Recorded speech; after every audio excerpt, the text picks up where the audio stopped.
안녕하세요. 교통사고 전문 보상가배상TV입니다. 이번 사고에서 눈에 띄는 점 어떤 게 있을까요? 결국은 뒷차가 다 책임져야 되는. 명백하게 무과실이 나와야 되는 사고입니다. 안녕하세요. 오늘 영상은 저번 영상에 이어서 진짜 교통사고 환자들한테 꿀팁이 되는 영상입니다. 제가 저번 영상에서는요, 어떤 경우에 전문가 선임이 꼭 필요하고 어떤 경우에는 전문가 선임할 필요가 없다. 그냥 내가 보상받으면 전문가 선임하는 것보다 충분히 많은 금액을 받을 수 있다라는 거에 대해 설명을 드렸고요. 그럼 이번 영상은 내가 피해자로서 합의를 할 때 보험사를 어떻게 컨트롤해야 되고 어떻게 보험금을 제시해야 되고 어떻게 합의를 해야 되는지 그 방법에 대해서 알려드리도록 하겠습니다. 자, 교통사고가 났어요. 근데 내 부상이 영구장애는 아닐 것 같다. 그리고 담당 의사도 영구장애는 아니라고 한다. 근데 내가 생각했을 때 이렇게 뼈가 부러졌는데 어떻게 정상적인 생활을 할 수가 있냐라고 해서 최소한 몇 년 동안의 불편함은 있겠다. 장애는 발생하겠다. 라고 하는 게 바로 한시장애입니다. 자, 이 한시장애 같은 경우에는요, 전문가 선임 필요 없이 내가 충분히 해서 전문가가 선임한 것만큼의 보험금을 받을 수 있다라고 제가 말씀을 드렸었죠. 지금부터 그 대응 방법 어떻게 하면 되는지를 알려드리겠습니다. 본격적인 영상에 앞서서 영상 아래쪽에 보시면은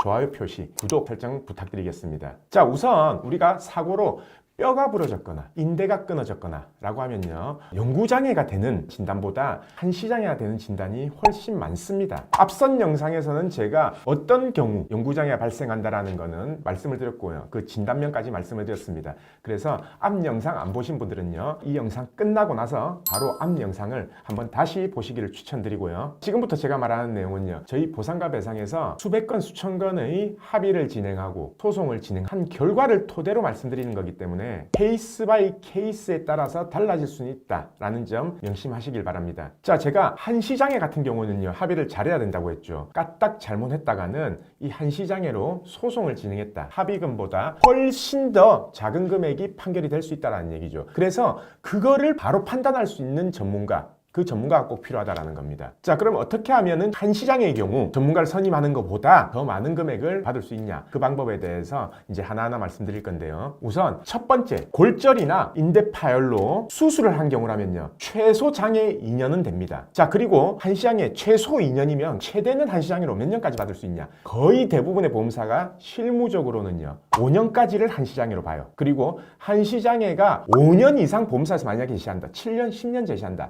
자, 그러면요, 그거는 영구장애가 될 가능성이 충분히 있다라는 겁니다. 그래서 그건 보험사한테 속으시면 안 돼요. 보험사에서 7년 계산했습니다, 10년 계산했습니다, 합의하시죠 라고 했을 때는 내 상태가 영구장애가 아닌가? 그걸 분명히 의심해 보셔야 된다라는 거죠. 그래서 실무적으로는 합의는 2년에서 5년, 소송을 가더라도요 5년 이상 장애는 없어요. 5년까지는 한시장애로 보고 웬만하면 그 이상은 의사들이 보통은 영구장애로 판단을 합니다. 그래서 합의할 때는 최소치가 2년, 최대치가 5년이다. 이것만 기억하시면 됩니다. 자, 다 이해하셨다면 이제 두 번째입니다. 장애 기간은 알겠다. 그러면 과연 몇 프로의 장애에 해당하냐? 그걸 부위별로 알려드릴 건데요. 우선 발목은요, 노동능력 상실이 14%입니다. 결국 14%의 장애율이고요. 무릎은 통상적으로 10%, 그리고 골반은 통상적으로 12%. 다리 쪽 끝났죠? 그러면은 손목은요, 통상적으로 13%, 그리고 팔꿈치도 통상적으로 13%. 어깨가 장애율이 좀 높아요. 왜냐? 회전 반경이 많기 때문에.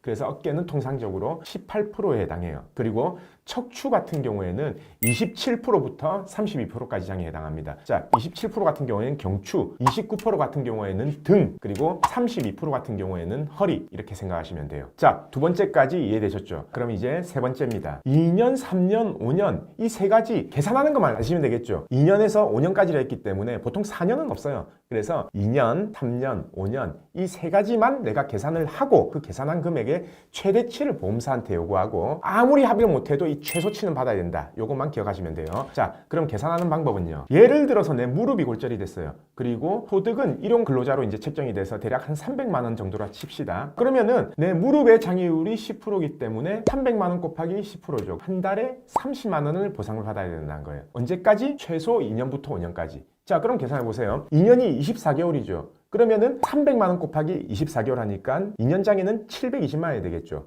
이거는 합의금이 아니라 장애만 계산한 겁니다. 720만 원. 그리고 3년은 대략적으로 1080만 원이 될 거고요. 5년은 대략적으로 1,800만 원이 되겠죠. 자, 이 금액이 내 합의금 중에 일부인 장해 부분입니다. 약관상으로는 상실수익액, 법원 용어로는 일실수입이라고 하죠. 자, 여기까지 이해되셨죠? 그럼 네 번째입니다. 아까 일실수입이 얼마예요? 일용근로자임금이면 300만 원이 급여라 책정이 됐다. 2달을 입원했다. 라고 하면은 600만 원이겠죠. 그게 휴업손해입니다. 그러면 아까 장해에서 휴업손해를 2개를 더하고 위자료, 향후치료비 그거를 계산하면 되겠죠. 보통 위자료는요, 약관상 따지면은 최대 200만 원이에요. 그리고 합의하는 당시에는 피인이 제거가 안 돼 있을 거 아닙니까? 그러면은 핀 제거비를 산정을 해야 돼요. 그 향후치료비, 핀 제거비가 통상적으로 한 250만 원 정도 평균적으로 보면 되고요. 그리고 성형비, 예를 들어서 내가 수술을 했다라고 하면 찢어진 상처가 있을 거 아니에요. 그 성형비가 보통 1cm당 10만 원에서 15만 원 정도 이렇게 잡으면 됩니다. 그러면은 계산이 되겠죠. 2년에 대해서 계산한 금액, 3년에 대해서 계산한 금액, 그리고 5년에 대해서 계산한 금액, 이 금액을 전부 다 계산을 하시고 보험사에 5년짜리를 요구하라는 거예요. 내가 이렇게 계산하니까 5년이고 상담을 받아보니까 내 정도는 5년 받을 수 있단다 라고 해서 5년을 제시하라는 거죠. 자, 전문가를 선임하든 안 하든요, 어차피 합의 과정입니다. 전문가도 보험사하고 합의를 해야 되고, 전문가를 선임 안 한다 라고 하면은 본인이 직접 합의를 해야 되겠죠. 그러면 굳이 내가 합의를 할 때 최저 금액을 말할 필요가 있냐? 아니라는 거죠. 최대 금액을 말해놓고 최저 금액하고 최대 금액 사이에서, 물론 최대 금액을 받으면 좋겠지만 결국은 전문가를 선임해도 똑같이 이렇게 돼요. 그러면은 굳이 전문가를 선임 안 하고 내가 보험사를 주도적으로 이끌어서 합의를 이끌어낼 수 있다라는 겁니다. 자, 근데 여기서 유의할 점, 내가 다친 게 영구장애인데 잘못 판단했어요. 그래서 5년을 계산한 금액을 제시할 필요는 없겠죠. 그래서 제일 중요한 건 뭐냐면 영구장애냐 한시장애냐를 먼저 판단하고, 아, 이거는 소송 가도 영구장애가 절대 안 나오겠다 라고 한다면은 제가 말한 방법대로 하시면 된다라는 겁니다. 자, 이 방법은요, 담당자 권한 내에서는요 5년까지는 장애 충분히 처리할 수 있습니다. 그거 넘어가는 거는 솔직히 담당자 권한에서는 안 돼요. 담당자도 외부 의료자문을 받아야 되고 아니면 내부 의료자문팀의 심사를 받아야 되고 각각 결재를 받아야 되기 때문에 5년 이상 장애, 영구장애는 담당자 권한에서 일방적으로 결정한 문제는 아니지만 이런 5년 이하로 장애가 예상되는 경우에 그걸 산정하는 거는 충분히 담당자 권한 내에서 할 수 있다는 거죠. 자, 저는 이런 경우 많이 봤습니다. 저희한테 다시 상담하는 경우인데 전문가를 선임해서 수임료를 10%, 15%를 줬다. 이 금액 맞냐? 라고 이제 물어보는 경우가 많아요. 근데 사실 맞는 경우도 많습니다. 예를 들어서 적정한 금액이 4천만 원인데 4천만 원이 합의를 했어요. 그래서 그 전문가한테 이제 수임료를 주고 이렇게 적정한 게 이제 합의가 된 경우도 많은데, 야, 이걸 왜 전문가한테 맡기셨어요? 그냥 혼자 요구해도 충분히 이거보다 더 많이 받을 수 있는데, 아, 이거는 내가 봤을 때는 이 전문가가 빨리 끝내려고 그냥 처리하지 않았냐 라는 생각이 드는 케이스가 많아요. 그래서 모든 사건에 대해서 본인이 알아야 되고 정보를 충분히 안 상태에서 전문가를 선임하든 안 하든 이 선택의 폭이 넓어야 되기 때문에 제가 이렇게 유튜브에서 공개되지 않은 이런 내용에 대해서 오늘 촬영을 하는 겁니다. 자, 우리 보상가배상TV는요 단순하게 인터넷에 그냥 굴러다니는 내용 일부분만 가르쳐주고 나머지 부분은 우리한테 수임해라, 이렇게 유도성의 광고 이런 걸로 저희가 정보를 드리는 게 아니에요. 인터넷에서 웬만큼 찾아도 안 나올 정보에 대해서 영상 주제를 뽑아서 항상 촬영하려고 노력을 하고 있습니다. 그래서 꼭 구독과 좋아요는 저희 영상 촬영에 큰 힘이 되고요. 다음 영상은 합의하기 전의 단계입니다. 이 부분도 많은 분들이 궁금해하죠. 보험사가 내 의무교육을 요구하는데 이 의무교육을 주는 게 내 합의금하고 과연 상관이 있을까 없을까? 그러면은 줘도 되는 의무교육이 있고, 아, 절대 주면 안 된다 라는 케이스가 있을 거죠. 그거에 대해서 영상 촬영하도록 하겠습니다. 저희 보상가배상TV는요 매주 화요일, 목요일, 토요일 저녁 8시에 영상이 업로딩 될 예정이고요. 오늘도 끝까지 영상 봐주신 구독자분들 감사드리고요. 앞으로도 보상가배상TV 많은 영상 시청 부탁드립니다.